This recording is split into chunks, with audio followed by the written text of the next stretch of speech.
Welcome to the World of Faith, one of 7 worlds in 7 World Productions, a subsidiary of Angelgram Music. My name is Gino, and I am sole owner of Angelgram Music, as well as executive director of 7 World Productions. Continuing our series In Search of Faith in our World of Faith, here is Part 4 of Hinduism. Hope you enjoy. Hinduism Part 4. Karma and Samsara.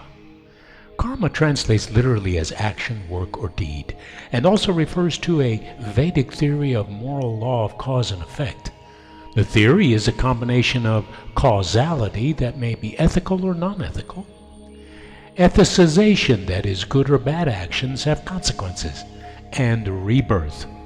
Karma theory is interpreted as explaining the present circumstances of an individual with reference to his or her actions in the past. These actions and their consequences may be in a person's current life, or according to some schools of Hinduism, in past lives. This cycle of birth, life, death, and rebirth is called samsara.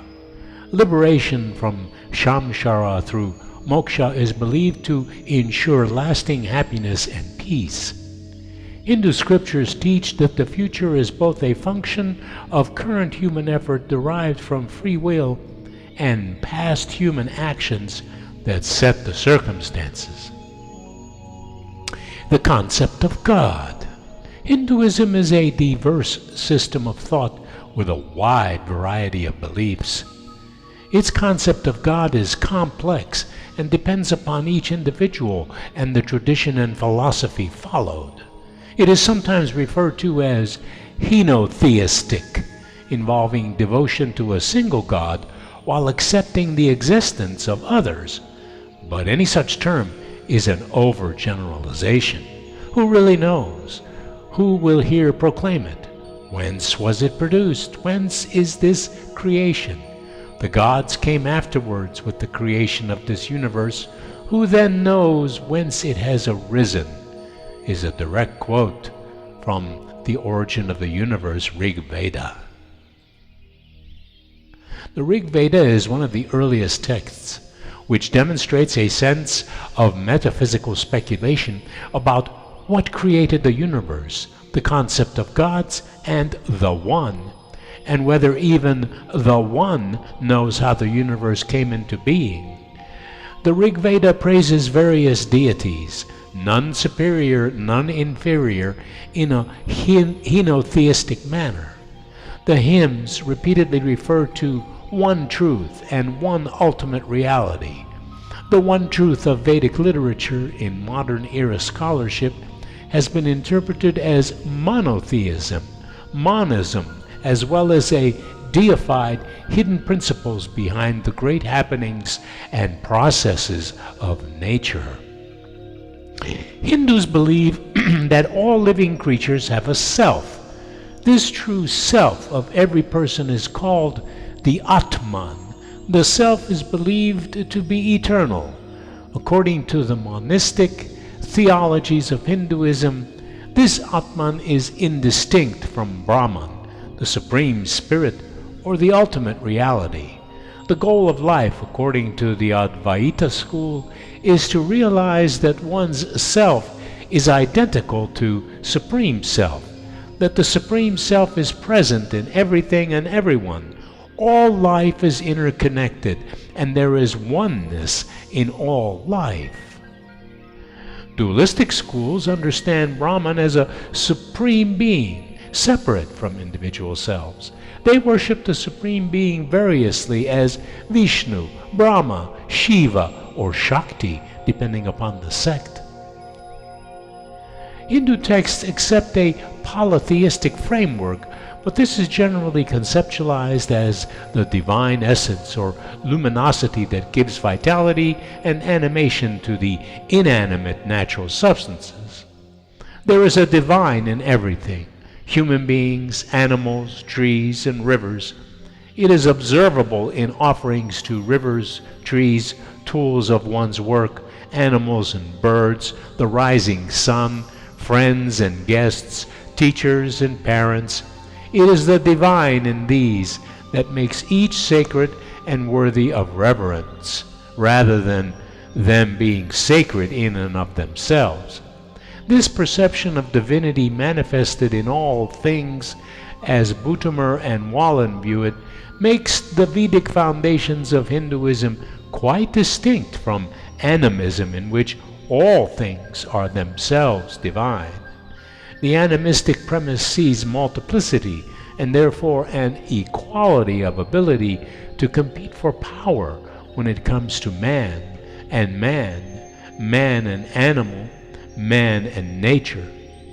The Vedic view does not perceive this competition, equality of man to nature, or multiplicity so much as an overwhelming and interconnecting single divinity that unifies everyone and everything. The Hindu scriptures name celestial entities called devas, which may be translated into English as gods or heavenly beings.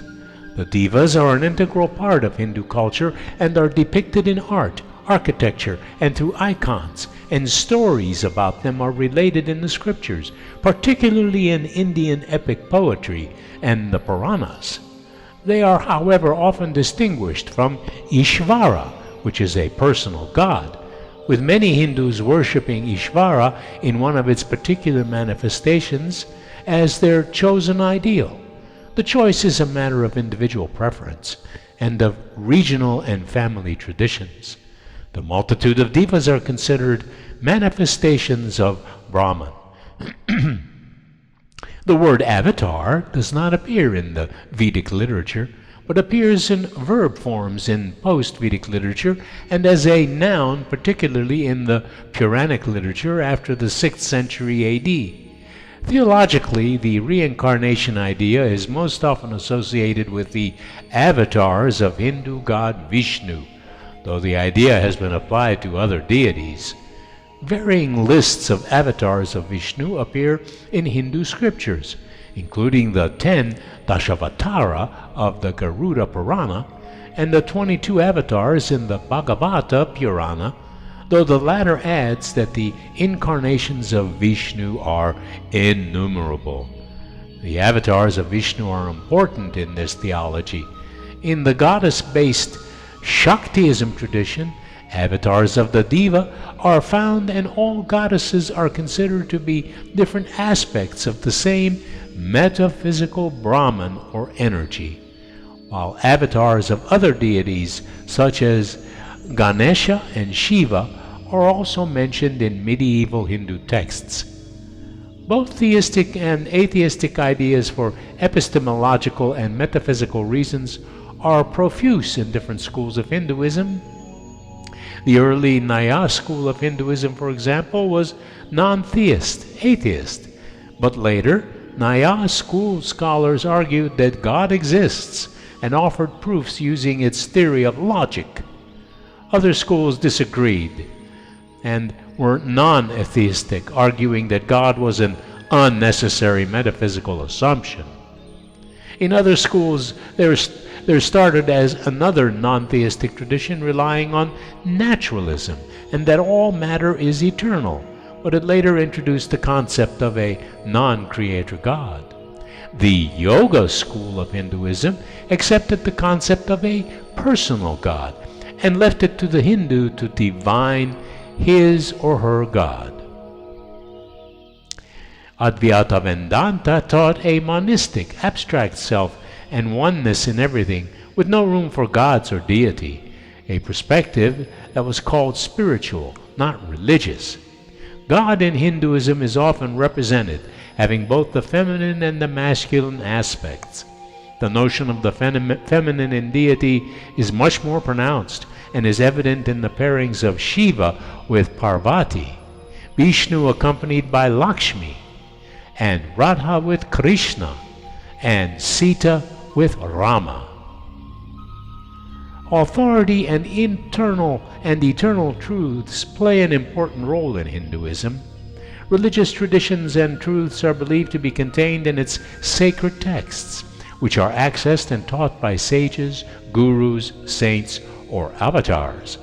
But there is also a strong tradition of the questioning of authority, internal debate, and challenging of religious texts in Hinduism. The Hindus believe that this deepens the understanding of the eternal truths and further develops the tradition. Authority was mediated through an intellectual culture that tended to develop ideas collaboratively and according to the shared logic of natural reason. Doubt plays a repeated role and presents criticism via the character of Radha. Hinduism has no central doctrinal authority, and many practicing Hindus do not claim to belong to any particular denomination or tradition. 4 major denominations are, however, used in scholarly studies: Shaivism, Shaktism, Smartism, and Vaishnavism. The followers of Vaishnavas are far the large majority of Hindus. The second large community are the Shaivites. These denominations differ primarily in the central deity worshipped, the traditions, and the outlook.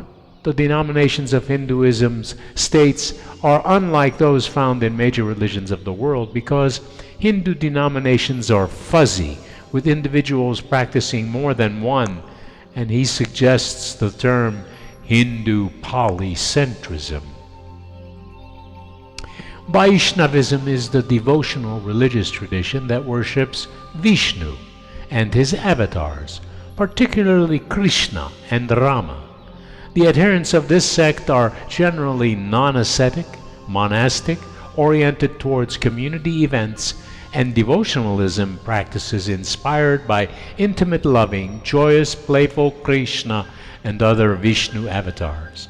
These practices sometimes include community dancing, singing of kirtans and bhajans with sound and music believed by some to have meditative and spiritual powers.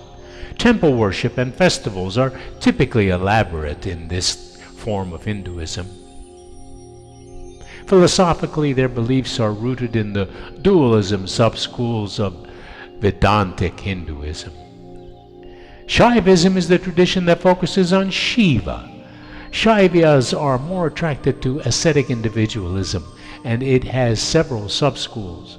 Their practices include bhakti-style devotionalism, yet their beliefs lean towards non-dual monistic schools of Hinduism. Some Shaivas worship in temples, while others emphasize yoga, striving to be one with Shiva within. Avatars are uncommon, and some Shaivas visualize God as half male, half female, as a fusion of the male and female principles. Shaivism is related to Shaktism, wherein Shakti is seen as the spouse of Shiva. Community celebrations include festivals and participations in pilgrimages such as the Kumbh Mela. Shaivism has been more commonly practiced in the Himalayan north, from Kashmir to Nepal, and in South India.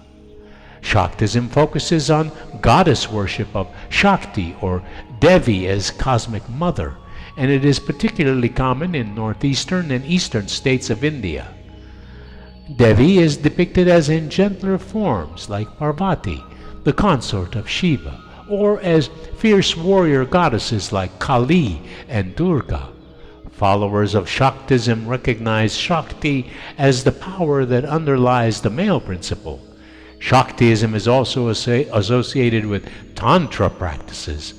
Community celebrations include festivals, some of which include processions and idol immersion into sea or other water bodies. Smartism centers its worship simultaneously on all the major Hindu deities. The Smarta tradition, developed during the early classical period of Hinduism around the beginning of the Common Era, when Hinduism emerged from the interaction between Brahmanism and local traditions. The Smarta tradition is aligned with Advaita Vedanta and regards Adi Shankara as its founder or reformer. The term Smartism is derived from Shemiti texts of Hinduism, meaning those who remember the traditions in the texts. This Hindu sect practices a philosophical yoga, scriptural studies, reflection, meditative path seeking an understanding of self's oneness with God. There are no census data available on demographic history or trends for the traditions within Hinduism. Estimates vary on the relative number of adherents in the different traditions. According to a 2010 estimate, the Vaishnavism tradition is the largest group, with about 641 million Hindus, followed by Shaivism with 252 million, Shaktism with 30 million, and other traditions including Neo-Hinduism and Reform Hinduism with 25 million. Hinduism is traditionally a multi- or polyethnic religion. On the Indian subcontinent, it is widespread among many Indo-Aryan, Dravidian, and other South Asian ethnic groups. In addition, in antiquity and the Middle Ages, Hinduism was the state religion in many Indianized kingdoms of Asia, the Greater India, from Afghanistan in the west and including almost all of Southeast Asia in the east, Cambodia, Vietnam, Indonesia, and partly the Philippines. And only by the 15th century was nearly everywhere supplanted by Buddhism and Islam, except several still Hindu minor Austronesian ethnic groups such as the Balinese in Indonesia and the Chams in Vietnam. Also a small community of the Afghan Pashtuns who migrated to India after partition remain committed to Hinduism. The ancient scriptures of Hinduism are in Sanskrit. These texts are classified into two, as we've stated before, the Shruti and the Shemiti. The Shruti is not made of a man, but revealed to the seers and regarded as having the highest authority, while the Shemiti are man-made and have secondary authority. They are the two highest sources of Dharma. Hindu scriptures were composed, memorized, and transmitted verbally across generations for many centuries before they were written down. Over many centuries, sages refined the teachings and expanded the Shruti and the Shemiti, as well as developed Shastras with epistological and metaphysical theories of 6 classical schools of Hinduism. Next time, we will talk about the rituals and the festivals of Hinduism. Thank you for listening. If you like this episode, click like and leave comments so that we can discuss this further. Also, if you'd like, please subscribe, and that way you'll receive email notifications of future episodes in this world and other worlds. Try out our other worlds, the wonderful world of art, the world of books, the world of food, the world of family, the world of games, and the world of music. Go and be inspired.